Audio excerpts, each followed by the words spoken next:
a few minutes, it feels that you just feel great after it. The only problem is with the water being so cold, especially when a lot of the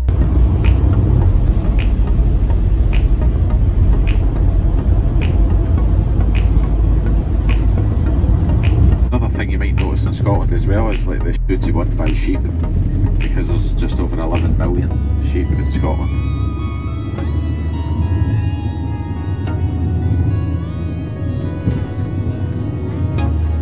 I don't think they know that, you know, because they would probably turn on us because we're vastly outnumbered.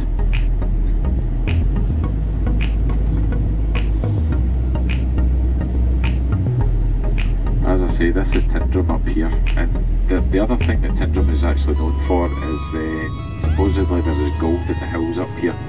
Can be an awful lot because there's not many people go looking for it, but there was a guy a few years back now, he went panning for gold in that river I was talking about, but further upstream. He done it long enough, for 4 years, until he had enough gold to make an engagement ring for his girlfriend. So, you know, there is a little bit of gold there, that's for sure.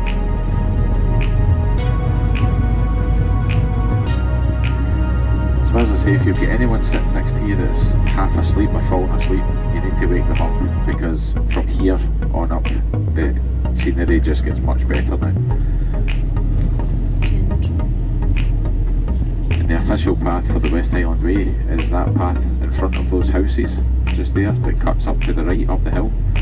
Most people do it going from Glasgow going towards Fort William because the scenery gets more beautiful as you go, so I think go in that direction.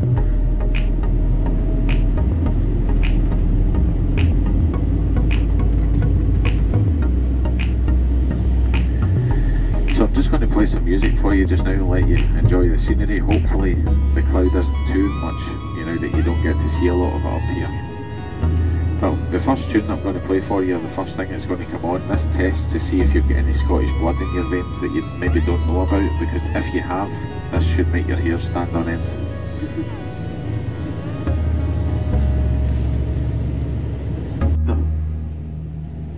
Any of you seen Outlander? Right, Sam Heughan is actually Scottish and his accent's worse than Mel Gibson's. That doesn't make sense.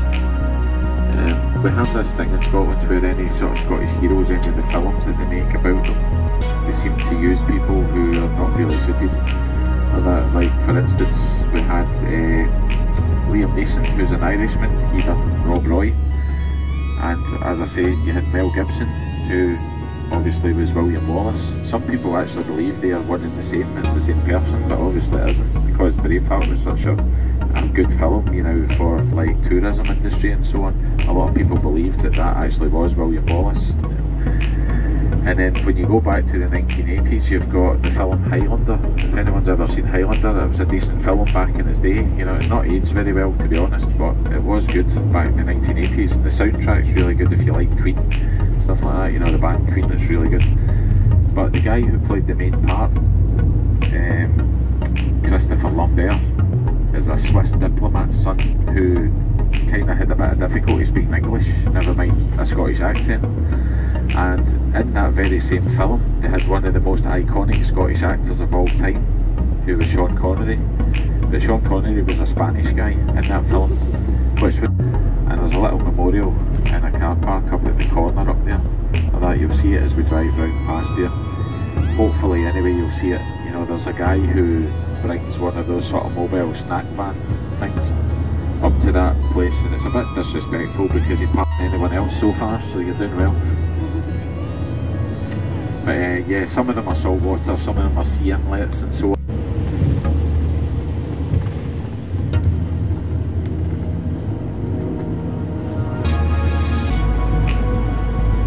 It's quite unusual that way, all the vans over on the right hand side. I wonder if it's filming, if they're doing some sort of TV production or something up here. It's not usually there.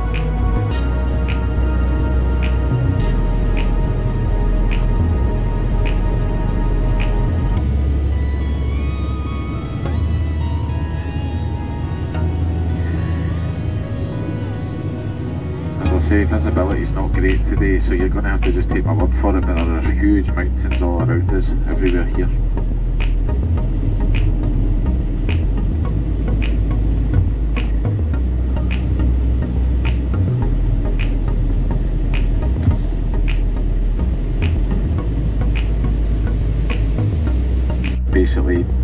the estate and gifted it back to the family again so they could keep it. So a lot of people, I'd like to think that he done it as, you know, a thank you because he made all his fame and fortune from his James Bond role, but other people say it was a tax dodge, so I don't really know. But either way, it's nice of him to do it anyway because the family would have lost it otherwise. So I don't know if you know about this, right, and I'm just going to give you a spoiler alert here, but this is a really bad joke I'm just about to tell you, okay, just in case you're thinking of being serious or that. But when Sean Connery retired, Elf to blame. Truly awful joke, isn't it? I told you. So there you go, the coast is clear for you now. If you've got any really bad jokes, I'm sure they're not as bad as that one, so you can tell them all day long if you like.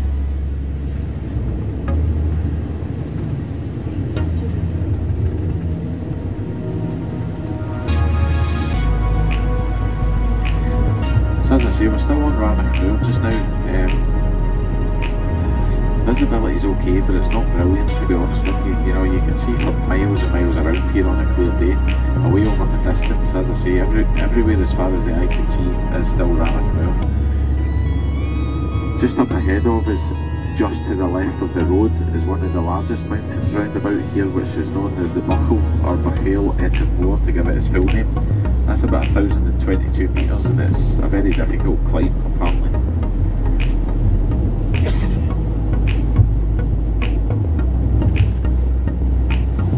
But usually as I drive over this area here, you know, because I like James Bond as well, I like to pretend this is an Aston Martin I'm driving just now. So if you just give me 2 minutes.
You know, I was saying about the deer and the stags.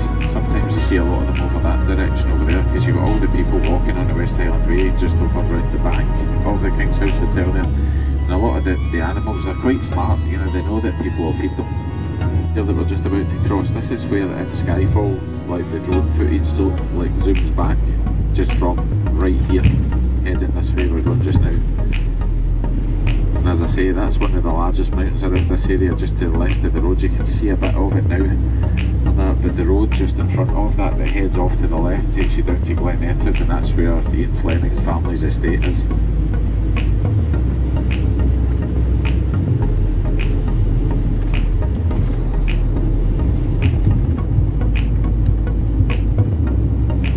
So that's the road there. If you've ever seen Daniel Craig and Judi Dench standing at the little stone bridge, it goes down that road.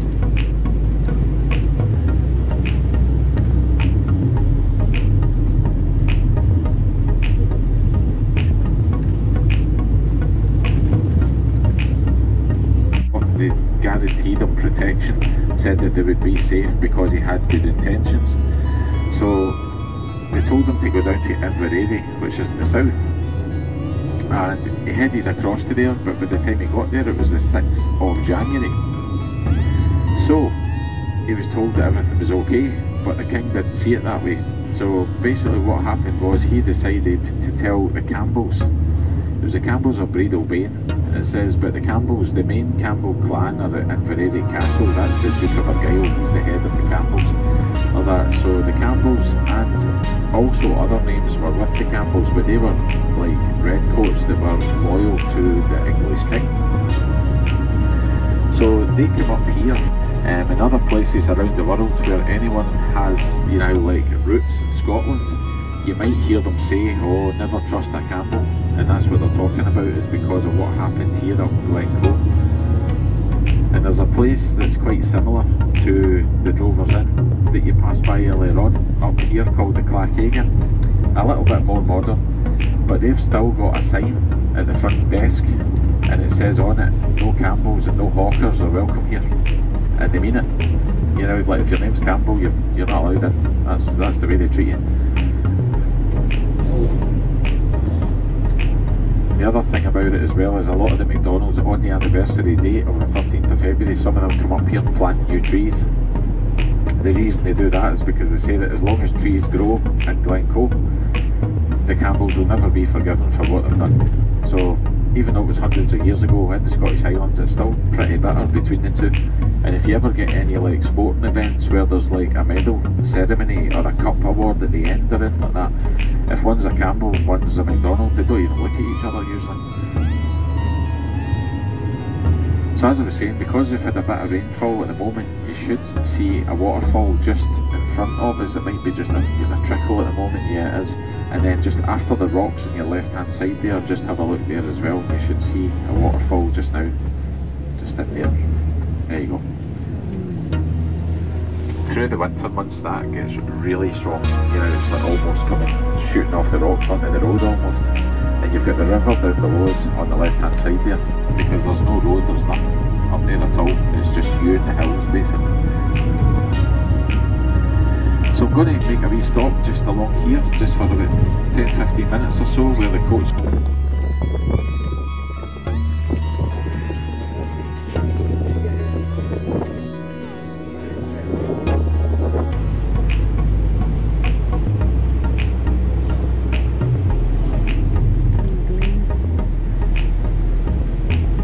So as I say, this is Loch Leven, just down here. Out towards your sort of 2 o'clock position just now, you'll see there's a little island with all the trees. That's known as the Isle of the Dead, because unfortunately all the Glencoe massacre victims are all buried out there on that little island. So for obvious reasons, and because they didn't exactly have a nice ending to their life, a lot of people believe that that is haunted as well.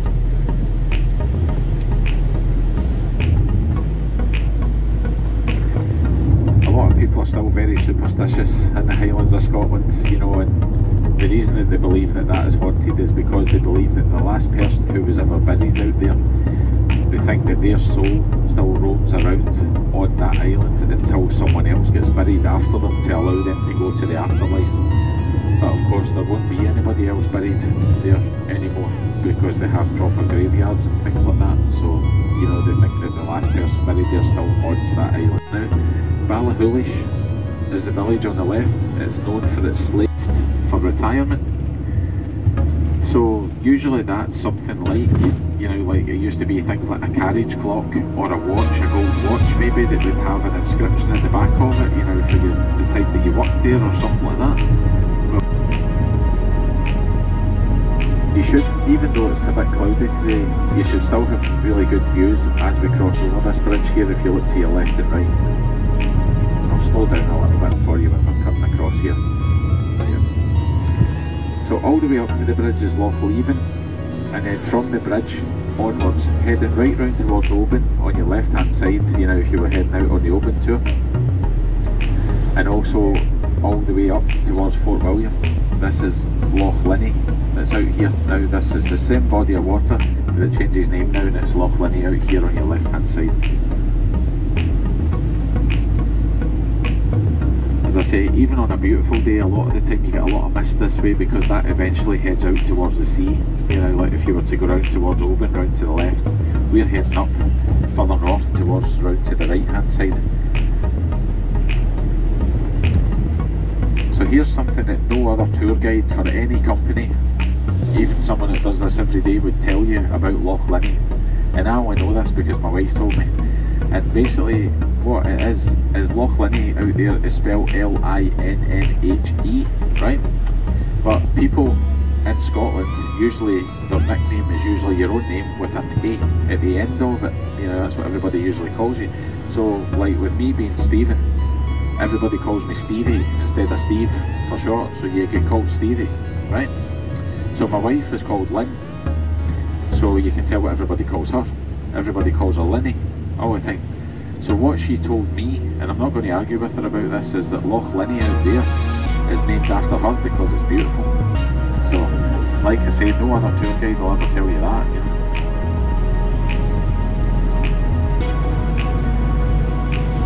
But I did say to her, I said, so right, that loch is named after you because it's beautiful, right? I get that, that's fine, that's okay. I said, but the fact that there's 31,400. But as I say, Loch Linny, first loch that makes up the Great Glen that runs up through Scotland. So this is the first one. The last one obviously being Loch Ness, now up the top. And all these lochs and the two lochs in between, I'll tell you about them as we pass by them, or at least I'll tell you the name of them, or that as we pass by. They all are joined up by the Caledonia Canal. That joins them all together. So any small sailing boats, they all go that way instead of going round the west coast of Scotland because it's so dangerous for small boats, you know, with the storms that come in off the North Atlantic and so on. So they all go that way instead because it's a much smoother sailing for them. And the only risk really is that you get eaten alive by a monster when you get up to the top end. So, you know, they should.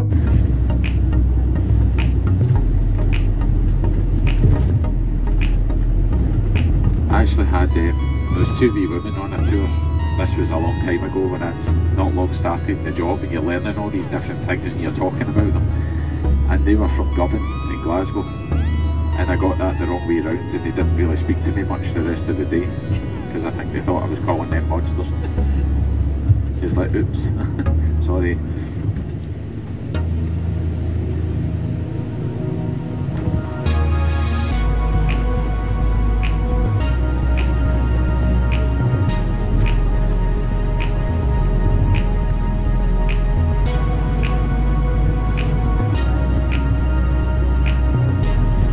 As I say, my aim is to try and get you up towards Fort Augustus by 12 o'clock, but it's looking as if we're going to be a wee bit later than that, and I know it's been quite a while from, you know, like everybody's been to a loo and stuff like that, especially on cold days when it's wet and stuff like that. So when we get up towards sort of Speed Bridge area, I'll give you a shout and say, is anybody really needing to go to the loo? And if you do, we'll just stop in there for just 5 minutes to get to use the toilets because we need to get up to Fort Augustus after that, okay?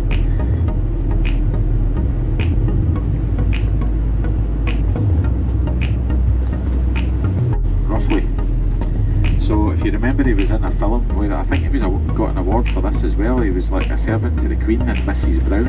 If you've ever seen the film Mrs. Brown. So if anyone knows what Billy Connolly looks like normally, for years and years he always had sort of long, sort of permed hair and a goatee beard. And that was always his appearance ever since I was a wee boy. But for that film, he had short hair and he was clean shaven. So my friend, who's one of my best friends, he's like, Graham was my best man at my wedding, that sort of thing. We've known each other since we were 6 years old. We used to go to Strathclyde Union every weekend all the time because Graham was studying at Strathclyde Uni at the time. So it was really cheap to go get alcohol. When they got to the top there was nothing there. So they weren't too happy about that either. And then it said something along the lines of the way back down was just as boring or something like that, you know, so you're like, crazy. But I think a lot of people compare it to places like when you go down to Wales, you've got Mount Snowdon, and I think there is a coffee shop at the top of that one, you know, so maybe they're expecting something similar, you know, when they go up to the top of Ben Nevis, but it's kind of hard to get an electricity supply up to the top of that one.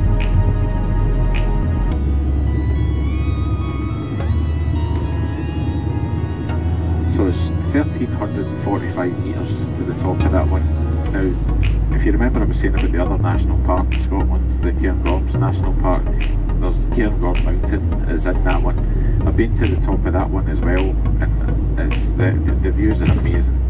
To be honest, the views the last time I was up there weren't as amazing because they had the cloud inverse, so you were standing up the top of that and the clouds were much lower than you, so it seemed as if you were in the heavens, almost, sort of thing. But that was, it's beautiful up there as well.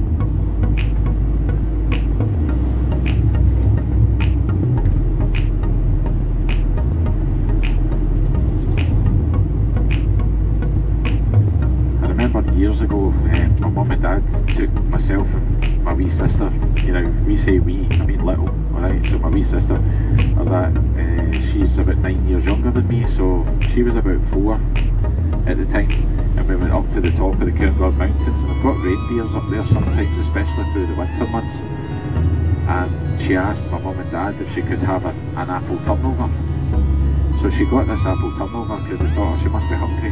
She went outside, and about 5 minutes later come back in again and says, can I have another one? And they were like, oh, right, okay, she must be really hungry, sort of thing. And then they followed her outside the second time, and she was feeding the reindeers apple turnovers.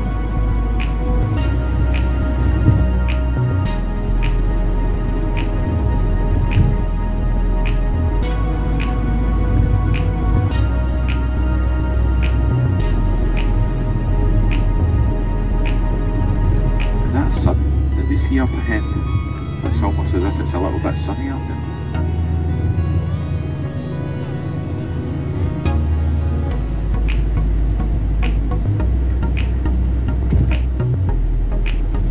So the only way that, apart from the name obviously, that you would know there was a fort up here at one time is there is one part of a wall that still remains. So I'll point that out to you as we drive round.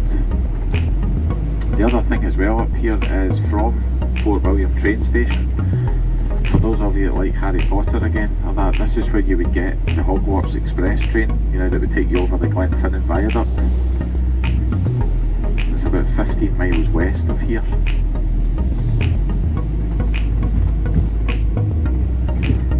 Edinburgh. He's actually standing on the wrong side of the road for a start if he's going to Edinburgh.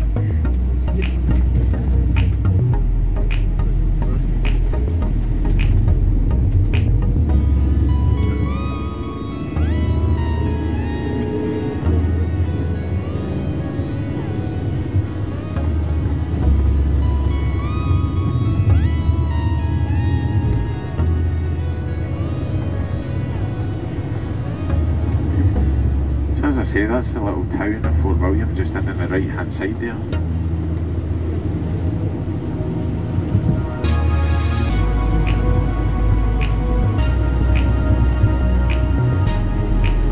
Over the back from it there, as I say, Ben Nevis, I don't know if you'll see much of it today, especially because of the clouds. They say that it's the shyest mountain as well as the highest mountain in the UK because it always hides its face. You know, it's usually covered by cloud all the time.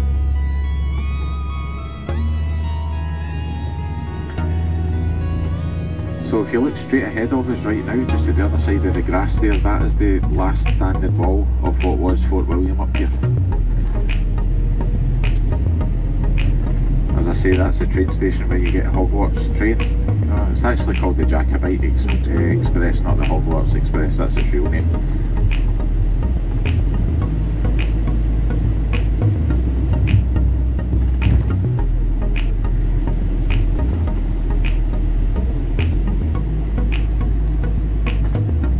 As I was saying about Ben Nevis, usually you've got the first ridge of mountains just behind the town here, and then it's behind that again is the big mountain, you know, Ben Nevis itself.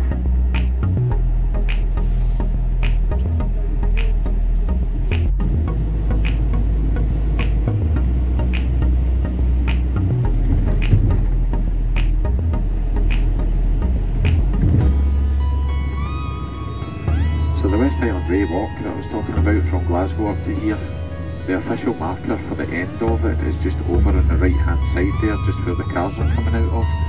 You see there's a sign, it says Ben Nevis Highland Centre, it's the metal thistle right next to that. So they say that if you don't touch the thistle at the end of it, you've not completed the walk, so you need to make sure you do that if you ever come here and try and do the West Highlands Way, okay?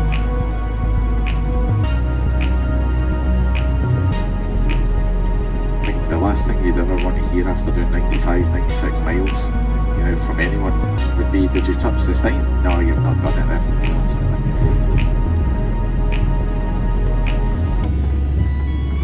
So as I say, make sure you do.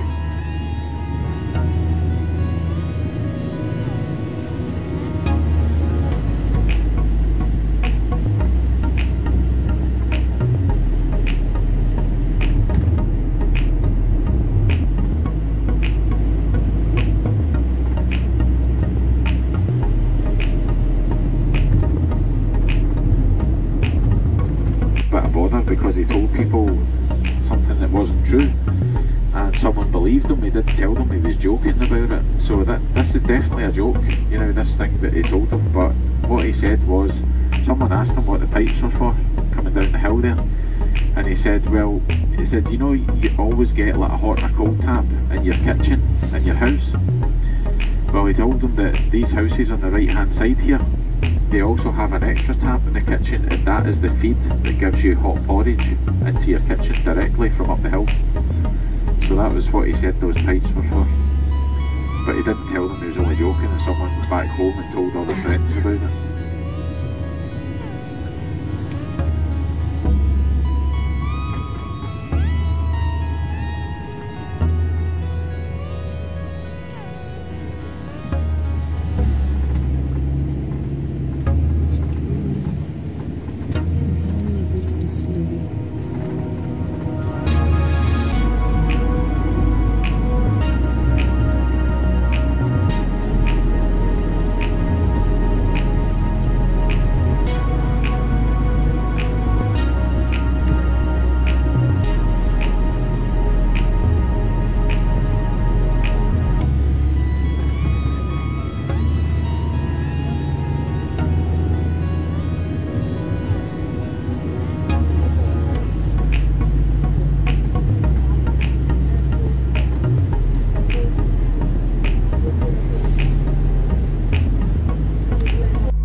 It's a dry, windy day, you would think you were in paradise or something like that, because if you shut your eyes, all you smell is coconut all the time coming off of that, all those flowers.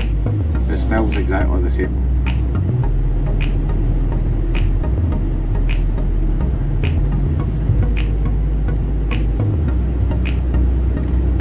But just up ahead there, as we go over to the other side of the Great Glen, that's you on the side that was once part of Nova Scotia.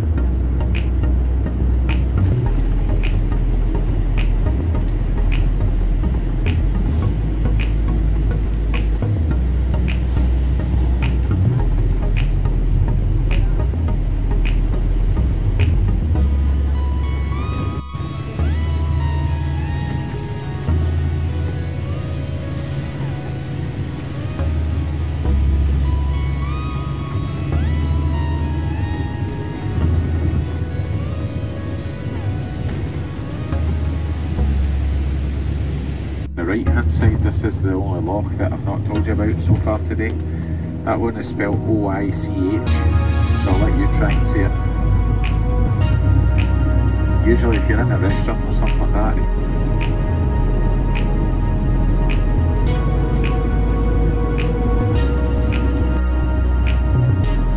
there's a few smaller ones in there as well. Yeah. There's the black one that's back to you over on the far left. So at this point here, this is where we're carrying on round to Fort Augustus, but a lot of like motorhome and camper vans usually head off up to the left here, because that's the way you would go if you were going towards the Isle of Skye. The round is roughly about 700, it's not that big a place at all, really. It's right on the canal, just at the start of Loch Ness, so right all round about the canal there's lots of options, you know, that's where you would go for something to eat. There's different places up there.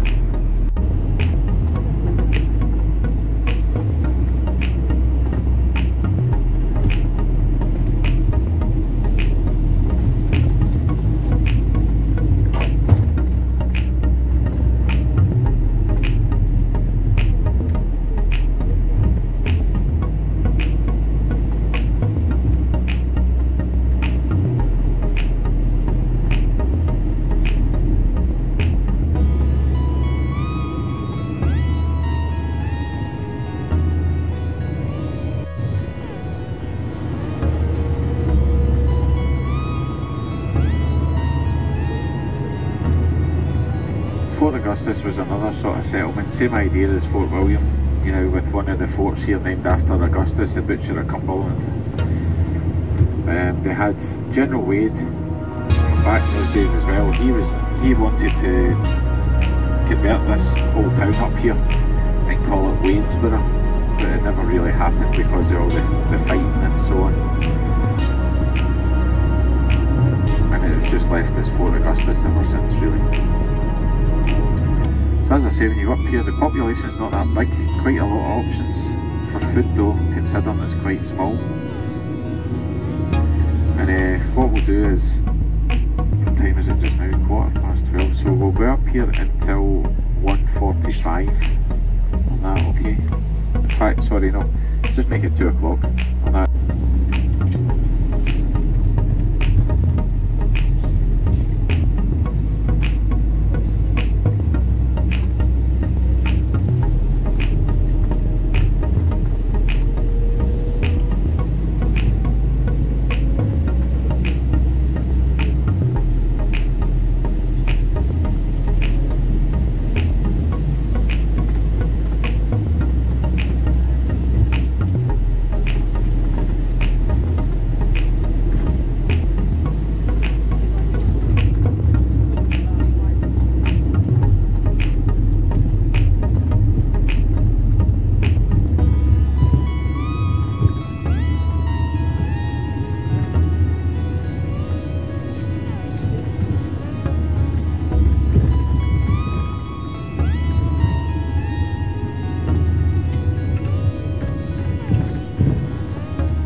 So for food and toilets and things like that, you've got places on the left hand side, both sides of the canal here on your left, okay, so that's the bothy just in there. There's a few places for food up the left hand side.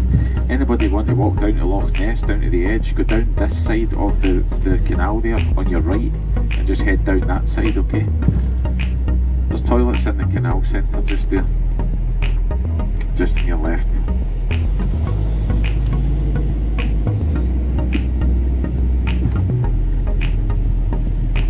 The toilets in the canal centre you don't need to pay for. There's public toilets there that you do need to pay for. Alright.